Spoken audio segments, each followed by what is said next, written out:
Man. I'll go upstairs. Well, it doesn't make any sense. Go upstairs. Go upstairs. Don't let me tell you again. Hey, go upstairs.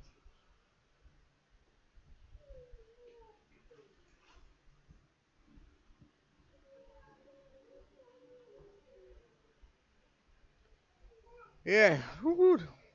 Pressure. I'm trying to get this thing working properly. And it's problems. Right. No, look at this.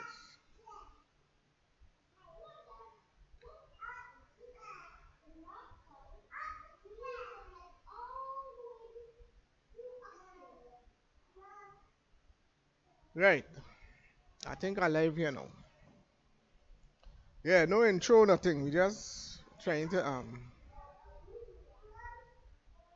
see how we can get through this little video here quickly. Right. Right.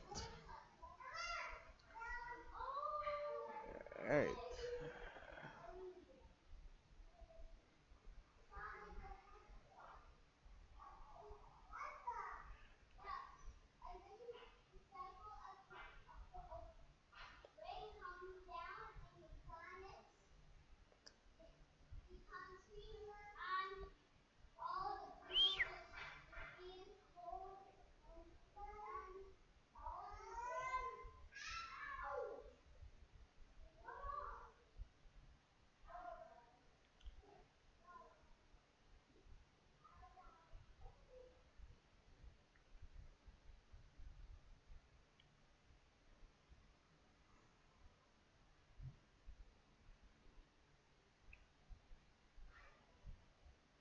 Whew. Listen, please, stress. And I'm little turn around. It's not easy, my friends. Anyway, good evening, Anna. I want to just address the subject matter of the madness we find ourselves in here in Trinidad. Um, Very recently here, we've been finding ourselves in a kind of predicament, right? We are now finding ourselves in a serious situation,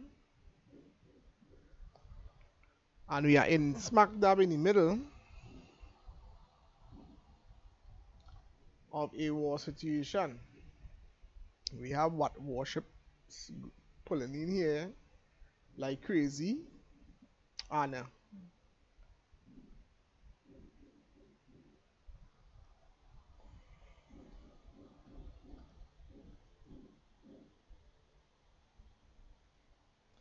I just want to bring a few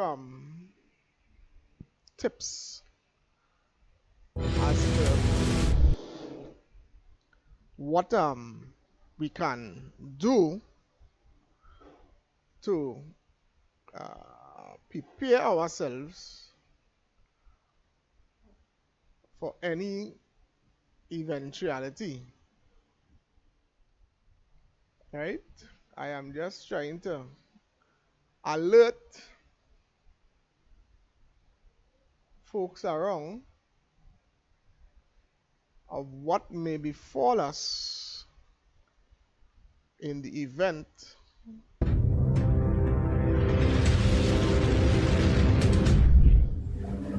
of problems.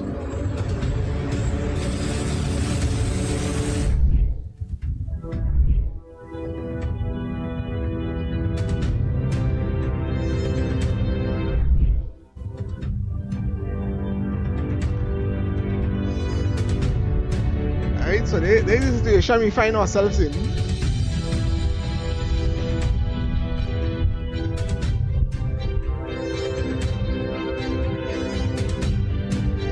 A very precarious situation.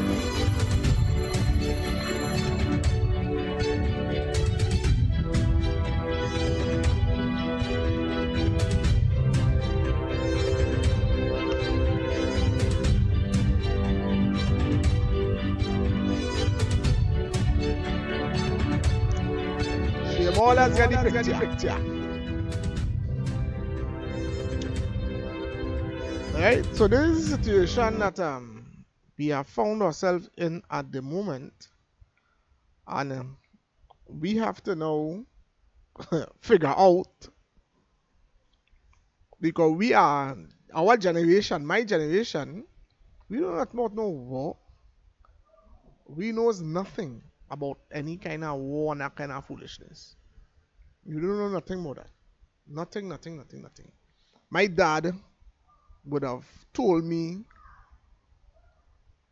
certain stories, about how when he was a boy, they had to ration food for years and so on, and the ration card and all that kind of stuff. And my dad was one that stated that if it was not for America, this part of the world would have been in problems. In a sense, so now the Americans seem to be working their way back into our little quiet community that does paranging and multicultural, well diverse place. This little place called Trinidad and Tobago.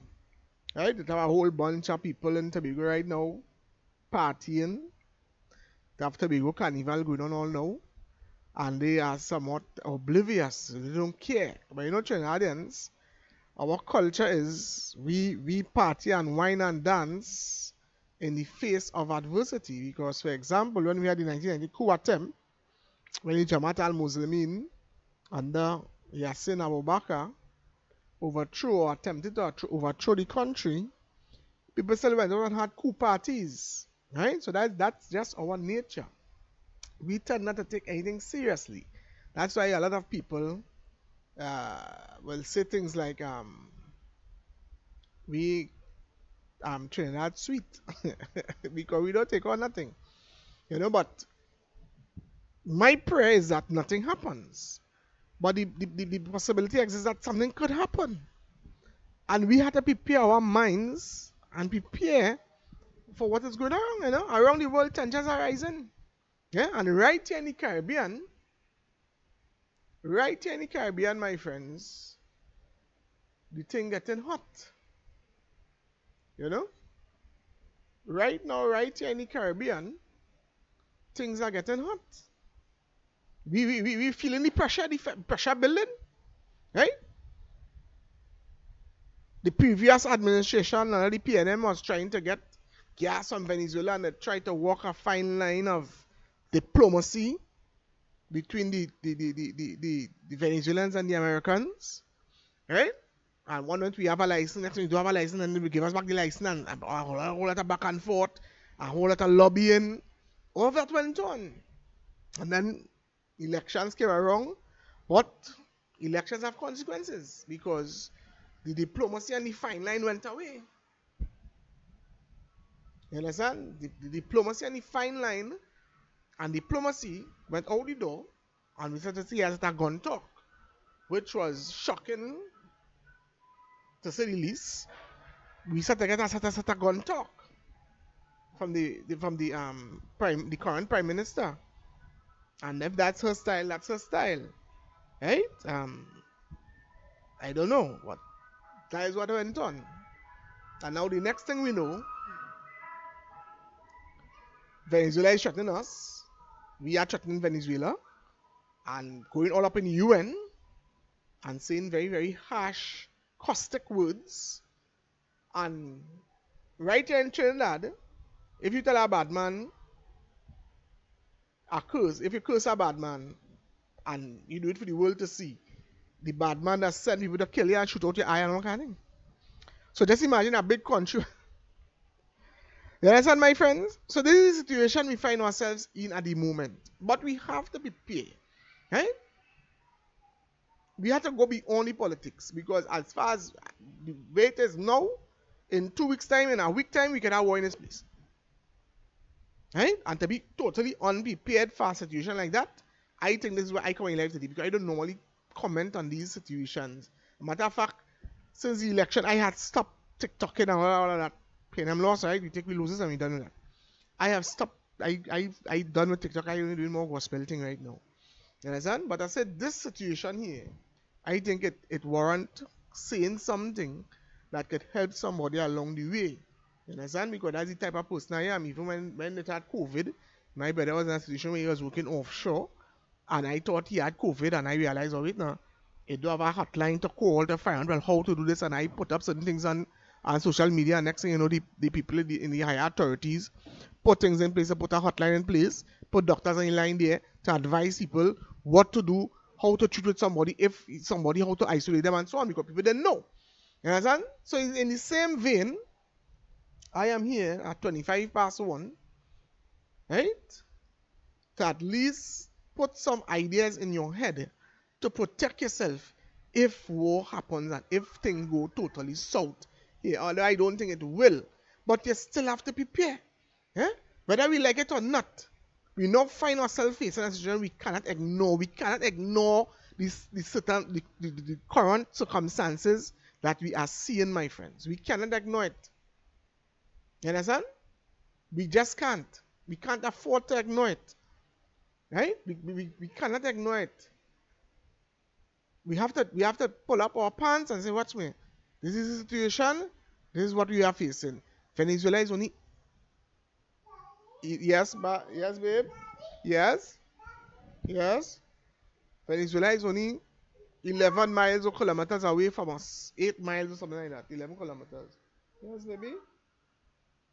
And a lot of us have children. You come by your daddy? A lot of us have children. Yes. Daddy a kiss. Pakistan. Nice girl. Yeah. So a lot of us have children and we have to put things in place to protect them. Because you when want to know you go along the road, you know what's going on, and bam, you end up in a situation. Right? Yeah. And just like that you end up in a situation and war is a thing, you die. And the one of the horrible things about war, when war happens, insurance don't pay.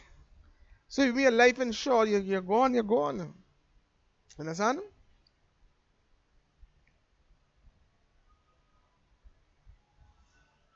With military forces gathered near our region, the possibility of conflict, even war, is no longer unthinkable. It is there, my friends.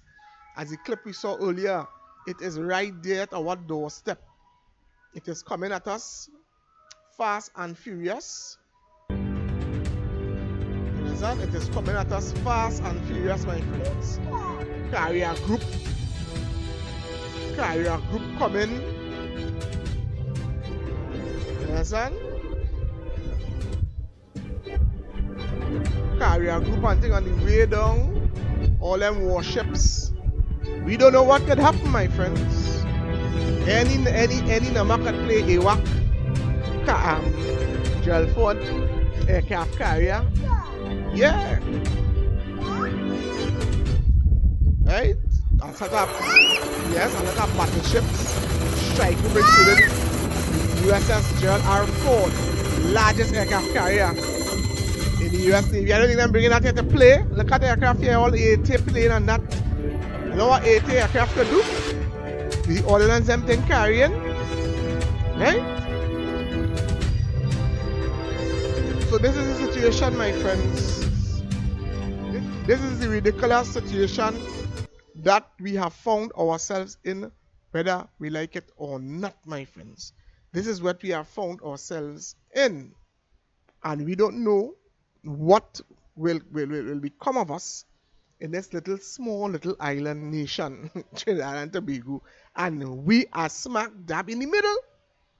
Because our Prime Minister, Kamala Prasad Bisasar, is saying some really harsh words to the Venezuelans, and the Venezuelans are saying very harsh words to us. Right? And we are supposed to be a zone of peace because most of the countries in the Caribbean depend on tourism. So we can't be like Syria and Iran and Yemen and those places with bombs falling here, there, and everywhere. Yeah? Because our people here in the Caribbean will suffer. Right? We will suffer. And I just don't understand why the leadership is going down that that type of road, but this is not the video for that.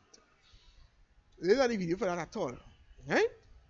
Today, we are going to be talking about precautions. Real practical steps that every citizen should consider in case what does in fact reach our shores. So we are going to be looking at some things you could do to safeguard yourself. It might just save you if war comes, right? It isn't about fear. It is about awareness, readiness, and survival. All right? So let's get into it.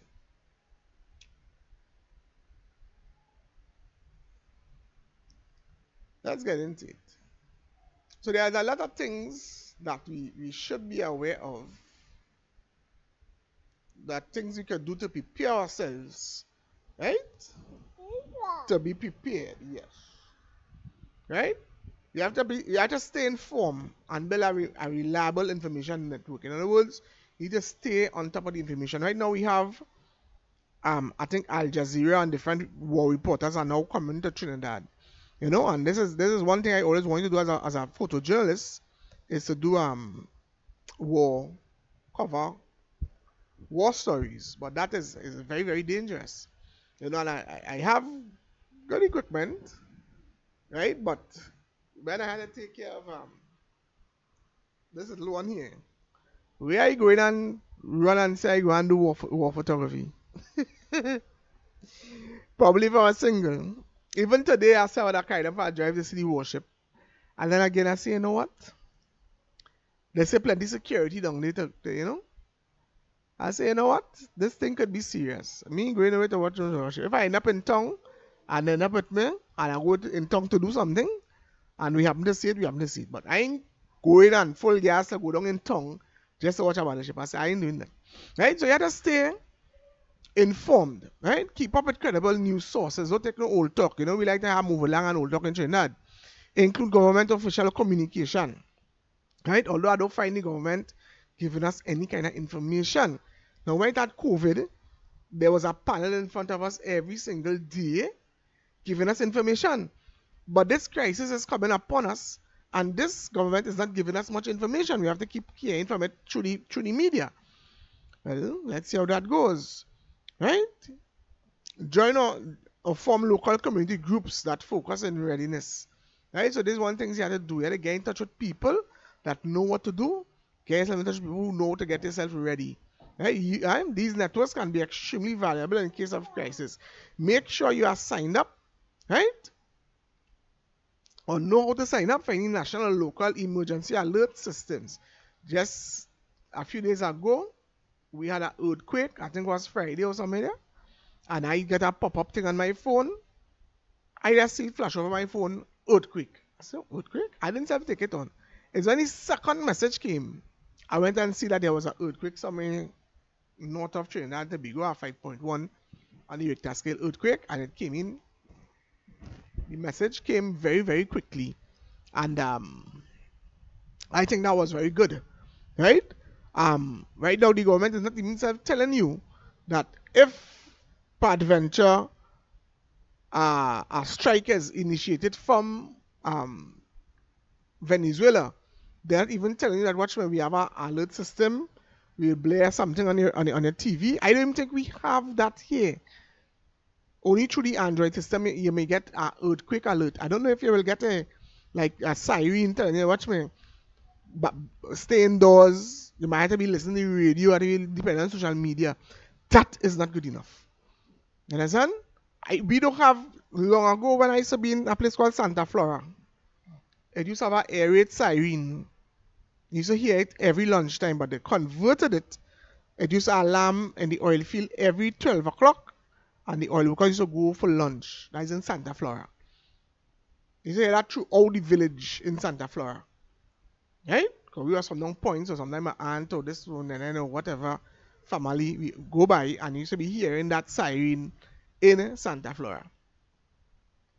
You understand? But I don't know if anything like that anywhere in Trinidad and Tobago, that if these people launch a mortar attack or a missile attack, right? And poor people here in Trinidad, people will be catch unawares. So there is nothing I don't think there is nothing in place except if they send a message via the phone or do an emergency broadcast on social media. That is the only thing we have. But I don't think that is good enough for in something coming in 15 minutes. Yeah, a lot of people will be out in the open, right? And make sure and sign up with these emergency things, you know. The next thing you have to do is create a bugout bag, right? Prepare an emergency survival kit, right? In case your house catch on fire, the bomb and the place blow up and something fall nearby you, because a number of things could happen, right? A missile could be launched at a certain target and it go outer whack, it go in the wrong place, and then boom shot, it come and it damage your property or you. You understand? So you have to be able now to, at a moment's notice, to move to another location. Now, you just want to pick up yourself and go. You want to have something with all your stuff in it, your important stuff in it, so that you could go and you have a little bit of supply to sustain yourself until the authorities get to you, or if you get help from somebody else, right? And that borrowed bag should have some drinking water. Everybody has a little case of water in the house, right? Non-perishable food, canned goods, you know, a little chunky tuna, some, you know, some biscuits, some quicks, things like that, some sausage, things like that. Canned sausage, not open sausage, the packing, rotten, you know, poison, you know. You understand? But you have to have a little 2-3 pieces of food there in the bag, first aid supply. But I think, why do you have a first aid kit, boy? No, I have a first aid kit. As a matter of fact, I have a borrowed bag. In truth, I do have one, because when I did my tourism thing, my that first aid kit is still there, right? Prescription medicines, you have to have flashlight, extra batteries, tools like knife and thing, communication, battery powered handheld crank radio, radio hand and them thing. Everything is with phone. When your phone dead, it dies it. The next big one is you have to have in that bag, you must have copies of important documents. Just like if it's a storm. Right? So the same way you have to run in a storm is the same way you have to run if crisis coming. If wartime coming, you have to move out of your house and go because your house damaged or whatever the area on that threat. And you have to go. And you have to tell you, hey, watch me, this area here coming under bombardment. You have to move from here quickly. You just pick up that bag and you're gone. Right? All the important documents, your passport, your ID card, your birth paper and thing, marriage certificate, all the little documents and thing if you and your wife still good. You move with them thing and you're gone.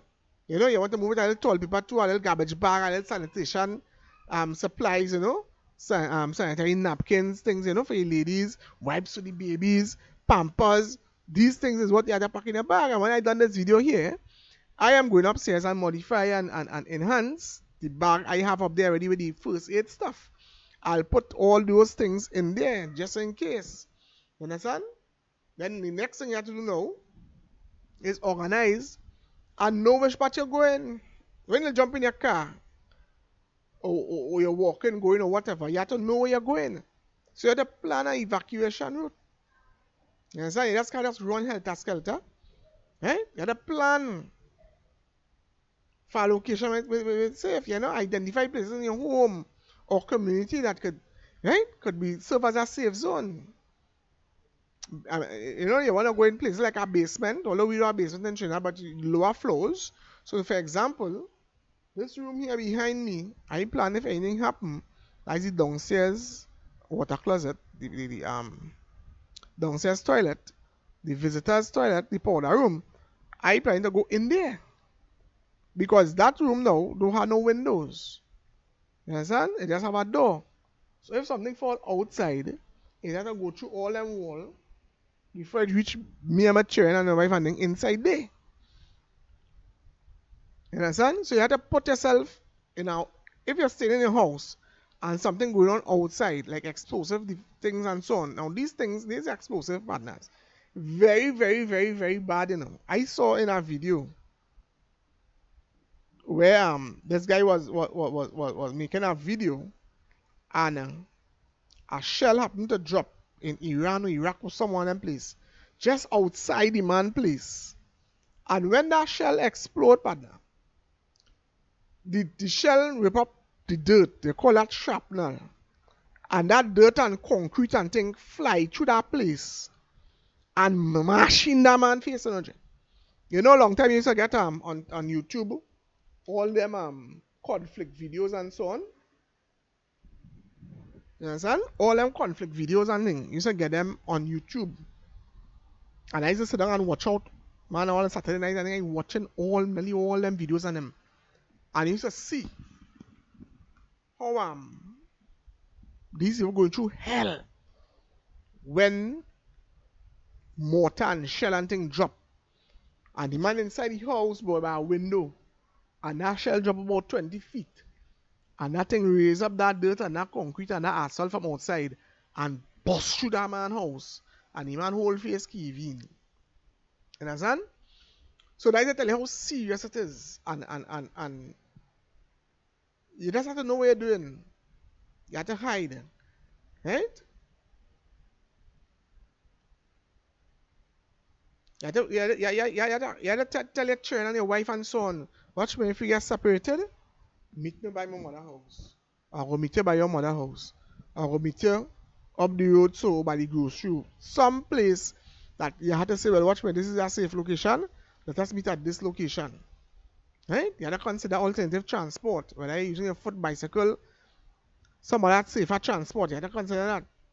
Right? You have to store water in safe containers. Right? You have to find ways to purify water. Now, the only thing we are using is purify the water purifier. Right? But if they don't have none of that, you have to find something to purify water. You have to learn to make filter, charcoal, and these things, you know, to purify your water. Right? In case things break down. Right? You have to be able to make a fire to boil water. Because sometimes you have water, and especially for little children, you cannot give little children any kind of water because they will get sick. And in a situation like that, the hospital bomb, this one, all kind of thing is problems. You understand? So this is how we have to prepare. You have to be, anyhow, you know how to light fire now? The other I went down on the little land down in Sapphire there. Man, I pick up dry wood so. The wood and them so dry. And I go and get some coconut husk. And I put there. And in 2 tools, one nice fire we make and we boil some breadfruit. And that fire burns so hot, that breadfruit cooks so fast. You understand? I think we eat it with chicken or something, but it tastes good. You know? So you have to learn how to make fire. Go and watch videos how to make fire.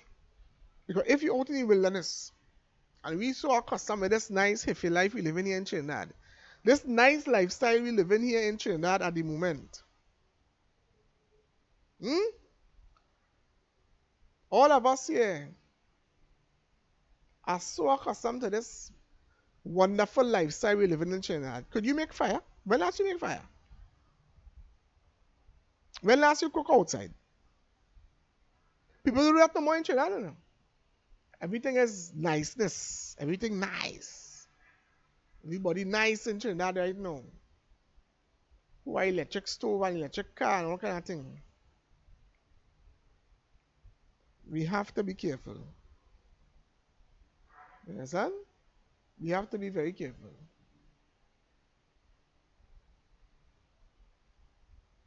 Right?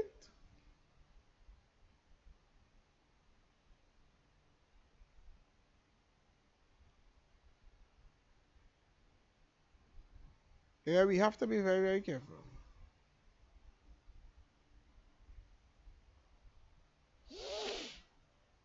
Because we don't know what will become of us during this time in here, with the situation here.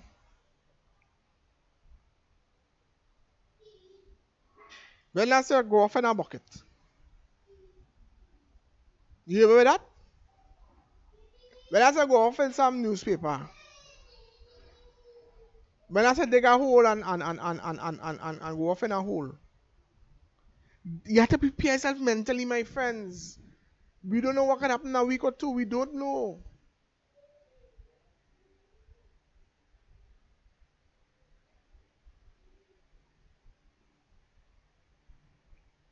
You have to learn basic first aid. Eh? trauma care. Because if people get injured, and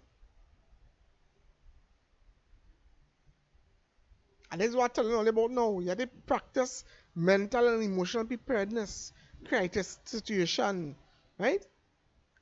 It could be very stressful.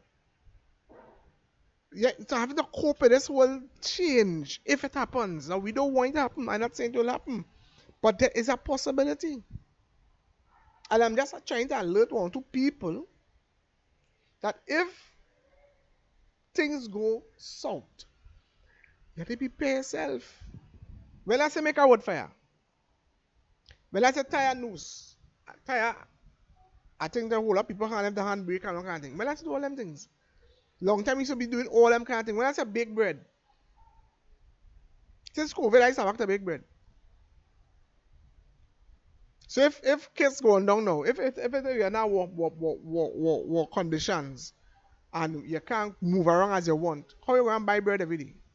You're telling them to bake bread, right?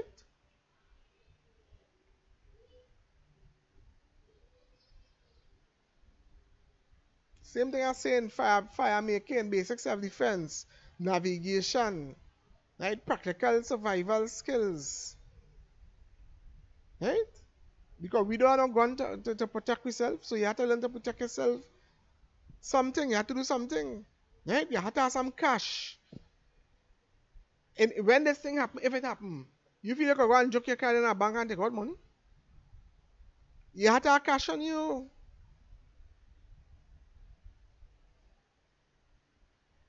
You have to conserve your electricity because in wartime, they will send out message and say, watch me, turn off all of the light. And you see that one will get real people in problems. My dad told me in 1945, I think when that war started, and in Germany and England, and they tell all the residents turn off the light. If somebody get up and turn on a light, and the authorities come and shoot in here, you feel people ready for that? People are not ready for nothing like that. And a lot of people are doubting and saying that won't happen, that won't happen, that won't happen, that won't happen. The same thing they did in Ukraine. In Ukraine, the people start to see signs. Some people jump in the car and bust out. There was somebody lucky one. Some people stayed and said, by them, Putin and Madi, Putin will never do that. And Putin up to now, they're still fighting over it. What if there's an next Ukraine on the side of the world here? What if? This is why I'm making this video today. You have to know certain things. You have to be aware, the legal and ethical awareness, the country laws, right? Around civilian behavior during conflict, what authorities allow, what's not permitted. I saw people get killed because he in a car with his wife, he see a tank come down the road, a tank, and he tell you if you go and talk to the man. And the tank man blow up the car, burn down the wife, and he can kill he. And that was captured on camera. You understand? So war is different, and no reasoning with war. You understand? So if you understand that, and you see a tank coming down the road, you know full well, hide. Sorry. Avoid taking actions that can escalate danger for yourself and others. Right? And then engaging in armed conflict independently is risky and could be illegal. So you try and take up arms to say you go and defend, you could get into real problems. Because all I want to say is, watch me, at these coordinates here, it's a group of people here with gun, they rain down fire on you. You going through. You have to take care of your mental health. You have to get support, community support, because you have to discuss the contingency plan with your family. Make sure everyone knows what to do. Maintain community ties. Social networks are critical in emergencies. Consider ways to support each other, children's needs, emotional support, sharing information. Right? So there are risks, and there are so many things that you have to be careful about. Over preparation versus panicking. Right? Sometimes people that just go crazy in Trinidad, especially when a storm come in. Like when COVID came, I went and buy a few little food stuff. I mean, that money at the time too. So me, I just buy where I can have my money can I reach. When I go in the grocery, boy, I see you buying ho. Buying all the grocery. That was more showing off than any damn thing, eh? But I how Trinidad is. There is a balance. Preparation is smart, not stockpiling excessively. Same thing I'm saying, especially weapons, right? Can cause fear, social tension, or even illegal issues. Right? Sometimes if you go and you stockpile your place with all kind of things, and the place that are burn down all around you, all them neighbors saying, watch me here, everything there, now. And then the bomb shot, they come and raid in your place. What you go do when the whole village come and raid your place? Misinformation, right? You gotta be careful of that. Intense geopolitical times, you must spread fast. Always verify information through trusted channels before acting. False alarm. Sometimes threats doesn't materialize. Be careful not to act in a way that make you vulnerable. Abandoning work, draining finances without good reason. Right? So you gotta be careful. Security. If you store food, water, and supplies, think about how to secure them in a crisis. Looting, I was talking about earlier just on there, or thieving could become a concern. Right?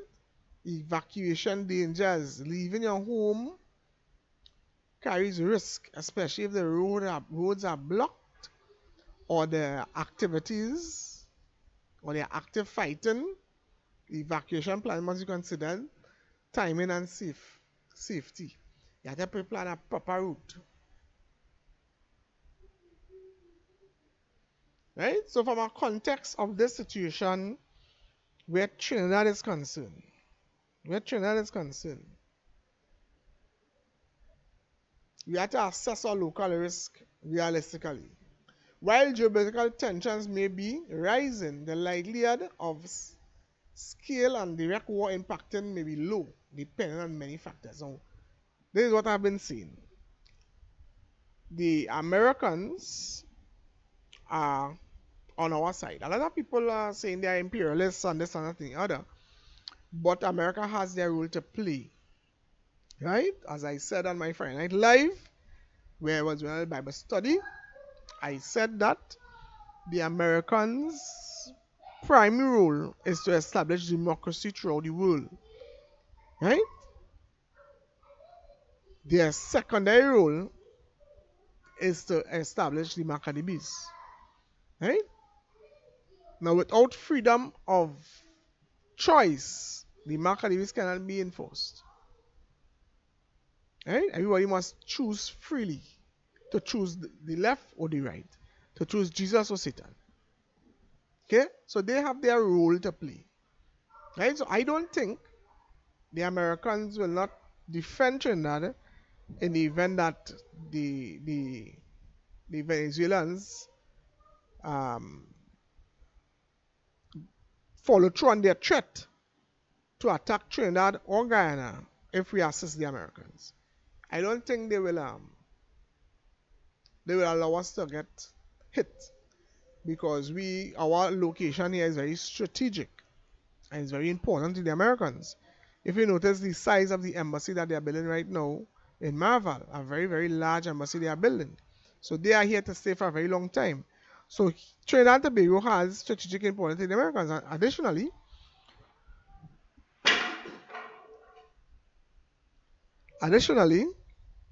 we supply a lot of natural gas to America. Winter is coming. At one point, we used to supply 20% of the natural gas to Chicago. All those ships you see crossing the Gulf there, with those funny-looking tanks on them, it's up the way America they go in. They take a lot of our natural gas to warm their cities and so on. Right? So the Americans have a lot of say here. It have Halliburton here. I think Halliburton is connected to George Bush, or one of those presidents. Right in San Fran, when you're going on there, after you pass the bypass, going on there, I think on the right hand side, either before dancing or after dancing, somewhere there, it have a big building there called Halliburton. You'll see the trucks ever so often driving up and down all down Carnage. You'll see Halliburton trucks. So the Americans have a lot of interest here. a lot of investments here. Okay?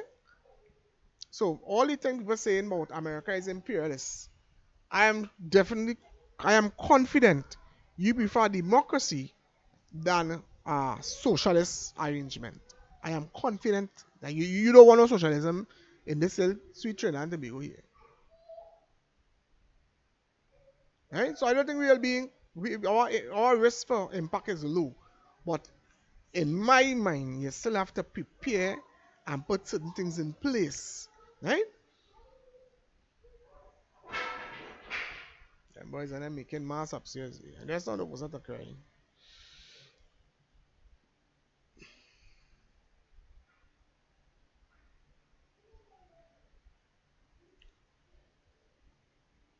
Caribbean islands may face different risks compared to continental areas. Evacuation by sea or air could be very difficult. Right? So I believe that these guys like Grenada and St. Lucia and St. Vincent and Barbados and them going up the road there, they don't have much to worry about. You see, Trinidad here and Guyana, there is the two places where we had to think, where we had to put things in place. Seriously. Right? Because Venezuela don't have the capacity to say to strike Barbados or St. Vincent. Right? Not that I don't think they will. They never threaten them, but they threaten Guyana and they threaten Trinidad and Tobago. You understand? They don't have the capacity to reach all outside there. The Americans will let them pass to go all the way up to do no stupidness. Right? But we here in Trinidad, and we have nearly probably over 100,000 Venezuelans here, although I don't think any of them here had time with Maduro because of the state of which he had the country. You understand? But the borders here are very porous, and it could probably already have people that are supporting Maduro here. And I believe there are people, right, have already been settled themselves here. And they could then carry out actions locally in Trinidad and Tobago to hurt Trinidad because they are in alignment with America. So this is what we have to be careful about. This is what we have to think about. Because America, there are a lot of Venezuelans here. And they come and go as they please. Because we can't police all the borders in Trinidad and Tobago. You understand? And they come in here many, many times. They come here all the time. And they go back and they kill people here and then they run back to Venezuela and kind of foolishness. Right? Use existing disaster preparedness habits. Right? Many islands already have good disaster readiness for hurricanes and earthquakes and so on. These practices can overlap with war preparedness. Advocate for government transparency and citizen preparedness support. Encourage local authorities to provide public guidance, shelter, early warning systems, and civil defense planning. This is what I'm talking about. This is what I'm advocating for at this time. You understand? Because there is nothing in place except a live or something on Facebook, and then everybody will spread it by you. Right? That time might be too late. You understand? Right? Now, as I change gears a little bit now, I'm going to talk about more of what if an explosive happened to strike your home. Now, nothing like that will not happen. Be praying that none of that happens. But if it happens, it's a possibility it could happen, right? You must prepare safely, right? As I was saying earlier, the lowest floor, right, in the innermost room, no windows if possible. Stay away from exterior walls, windows, and roofs, right?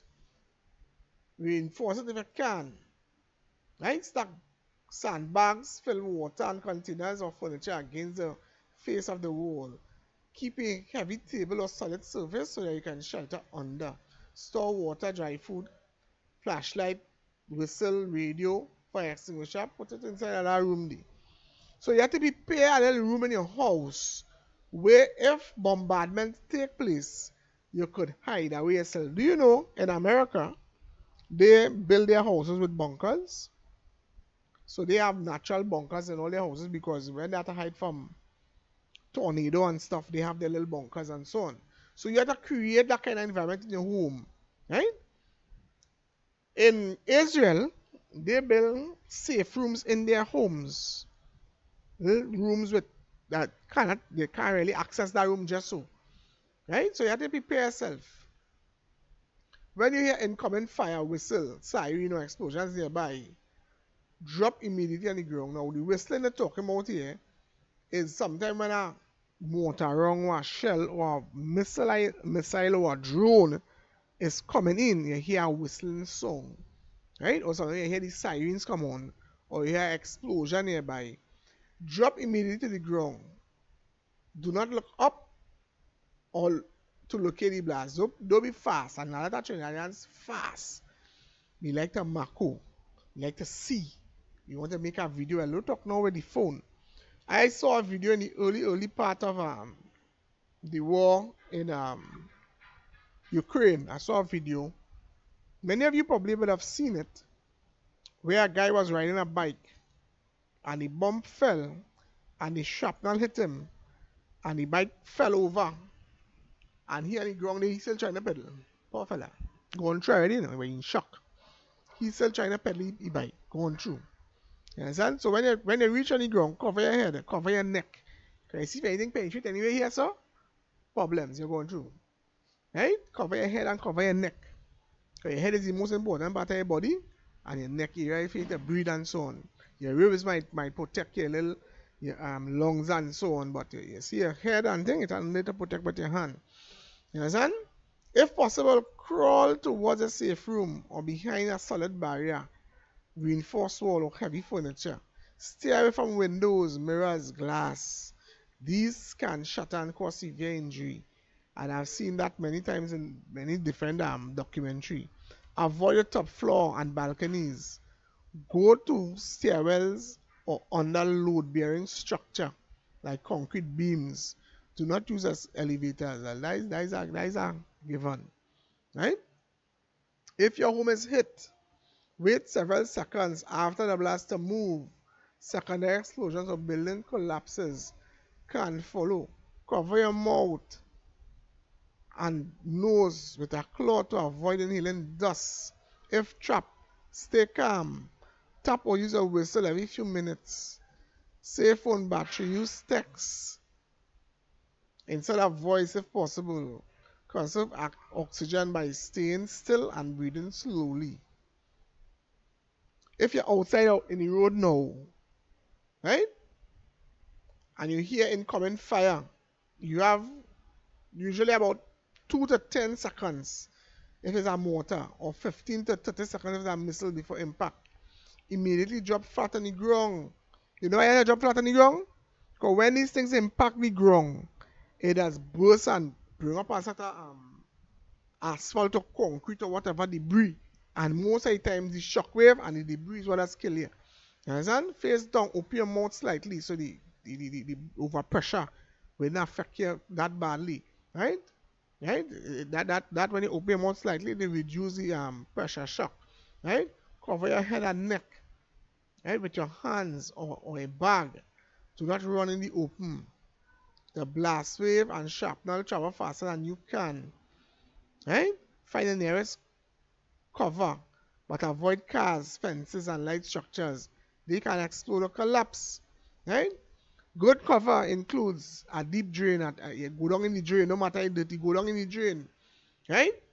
Deep trenches, concrete culverts or storm drains, buildings in the corners, behind solid foundation, not glass, thick trees or trunks or walls, not metal or fine wire, because them they will mash up. Right? After the explosion, stay low for at least 1 or 2 minutes. Secondary rounds sometimes follow. Moreover, move perpendicular to the direction of the incoming fire. That is 90 degrees too, or towards or away from the song. Right? Not towards it. You have to move away from the song of where the missile is coming from. Be alert of unexploded ordnances. Never touch debris, shell, or strange objects. Right? Help the wounded only after confirming there is no further danger. Call emergency. Call 9991. Right? Prepare yourself mentally. Improve your shelter indoors. Right? Stay away from flying glass, shockwave pressure, and building collapse. Right, my friends? So these are a few tips that I had here for you guys. And we have to know that this is what it is. It is what it is. We might be a fun-loving, like they give fatigue and remove lung and all these different things. But we are in a position now whereby next 2 weeks we could find ourselves in problems. You understand? By next 2 weeks, my friends, we could find ourselves in problems. We may not think about that ever happening here in Trinidad, but you have to consider that it may happen. You must consider it may happen. You understand? Because it could. And before it does, put things in place. Prepare a little bag with some first aid, with all the documents in case you have to move out of your house and go somewhere else where it's more safe. You understand? Put things in place. Put things in place because I would like to know you're on our ways, and then bam, something happen and you're not ready at all. You understand? It is not impossible. Okay, my friends, that's the point I'm making to you all today. It is not impossible that things could go seriously bad for us here in the Caribbean, especially in Trinidad and Guyana. Right?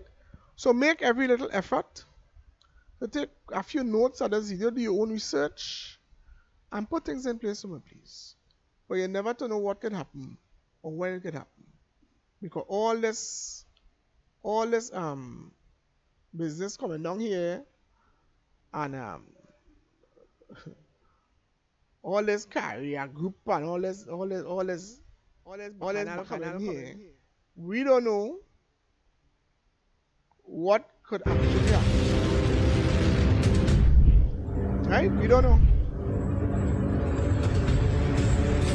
There is a lot of fun with things like Trinidad and Tobago. Right? So before watermelon flower. Let's get ready, okay?